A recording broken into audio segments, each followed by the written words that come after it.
If you grew up in the 80s and 90s, then you'll know that one of the only ways of deciding on what to watch was by checking out movie posters and VHS box art. These were, in a way, the original YouTube thumbnails and titles. It's the same basic psychology. The pretty pictures draw you in, and the title gets your imagination firing. In the world of 80s horror, box art and title combos were, well, pretty fucking wild, with plenty of awesome looking movies simply failing to live up to the promises. When you could only rent one film for your entire weekend, you really had to roll the dice, and whilst most of the time you felt like you had 50-50 odds on whether the movie you held in your hands was going to provide a good bit of gore or not, once in a while a seemingly sure thing would rise from the horror ranks and grab you by the balls. And in 1989, that sure thing was Friday the 13th Part 8,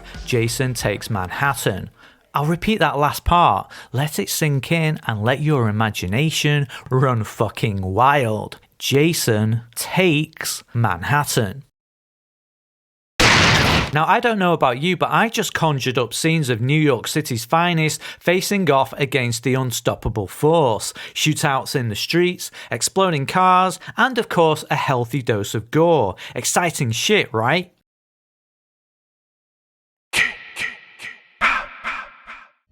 So with everything being online nowadays, I'd argue modern clickbait is only mildly annoying at best. I mean, you can be watching another video in the time it takes me to finish this sentence. Movies and media are so immediately accessible now, and us horror fans have admittedly got it great. With streaming services like Netflix or Amazon, you can instantly start watching any movie that takes your fancy, and if it turns out to be a bag of shit, then you can simply back out at any point and quickly fire up a replacement without ever leaving the couch. Newer movies available to rent and purchase are easier to judge too. There's figuratively 5 million YouTube review and trailer channels, review websites, and other shit that we can quickly look up on our phones in one hand, whilst we stuff another handful of cheese on our nachos with the other hand.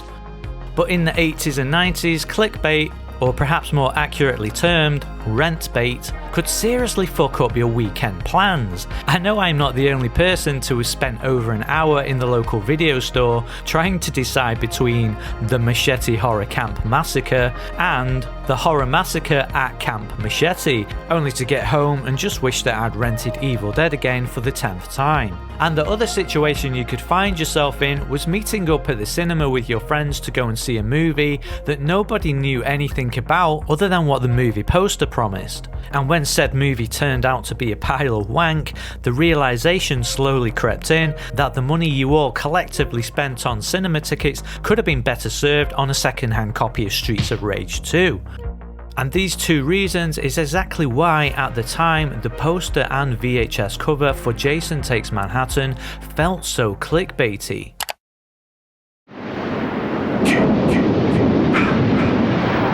So why doesn't Jason Takes Manhattan live up to the deliciously evocative marketing material? Well, up until the release of Part 8, the 7 previous movies were all set in and around of Crystal Lake, and whilst each movie has its own thing going on, it's fair to say that they share a lot of similarities. They had become a known entity at that point, a well-trodden path. Part 8, on the other hand, promised to be a different movie altogether, and the series that fans had become so familiar with suddenly changed to an unknown beast, with the poster teasing up Jason taking Manhattan by storm. Now, we got the storm alright, but unfortunately it was a storm at sea, on a fucking boat. Rotten Tomatoes reviewer Jesse O perhaps says it best with, "This movie's title should have been Jason Takes Manhattan, but it takes him over an hour to get there by ship. Sure, we've got to get Jason to New York somehow, and so a boat makes perfect sense. I mean, we can pick Jason up at Crystal Lake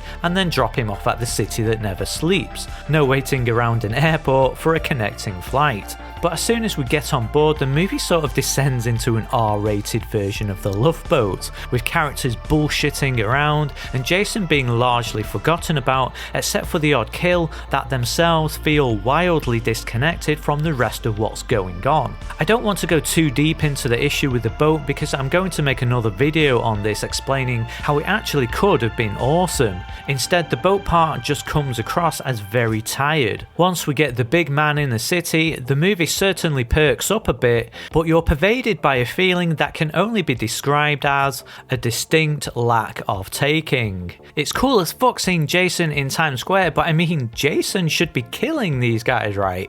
And these guys. And these guys. And what about these guys? And these guys. And everyone else. It seems Jason is acting more like the Terminator, chasing down the main characters. So if you're going to do Terminator, then do Terminator. I'm not saying it should have totally ripped off Terminator, or that I agree with Jason acting in this way. In fact, I believe the two characters are fundamentally different. The Terminator is primarily an infiltration unit that can interact and fit in with humans, whilst Jason is a territorial fucking force of nature who kills anyone who pisses in his lake. But as towards the end, the movie starts to head in Terminator's direction anyway, so why not just lean into it more heavily? We've come to thrive on it, and each other. The simple crux of Friday Part 8 is that the budget just simply wasn't there. That's why we get a movie that's comprised of 2/3 boat filler, and that's why most of New York was infamously shot in Vancouver, Canada, with only a very short sequence actually filmed in New York City. Hey Paramount, the franchise had made an estimated $209 million at this point. How about throwing us fans a fucking bone? I can understand wanting to get the series out of Crystal Lake and trying something different, but they could have just set the movie in a mid-sized town near Crystal Lake and still delivered on the promise of something new. I don't know why they felt like they had to go so big with New York City, something that was obviously going to be expensive as fuck, and then give it less of a budget than Porky's Revenge. It's like they thought up this cool poster, but then didn't want to spend the cash to back it up, and the end result was unfortunately the least liked movie in the franchise. Of course, you and me now know what the movie is actually like, and I'll be honest, I can enjoy it at times. I mean, I fucking love this series anyway, but I just feel sorry for any newer generation of Friday fans that are perhaps watching the movies for the first time. Chances are that if you watch and love the first few, then you're probably just going to binge watch the whole series without looking up any reviews, and then the issue with Jason Takes Manhattan strikes again. You see that cool as fuck thumbnail, and your imagination is fired, when you're probably just better off buying that second-hand copy of Streets of Rage 2.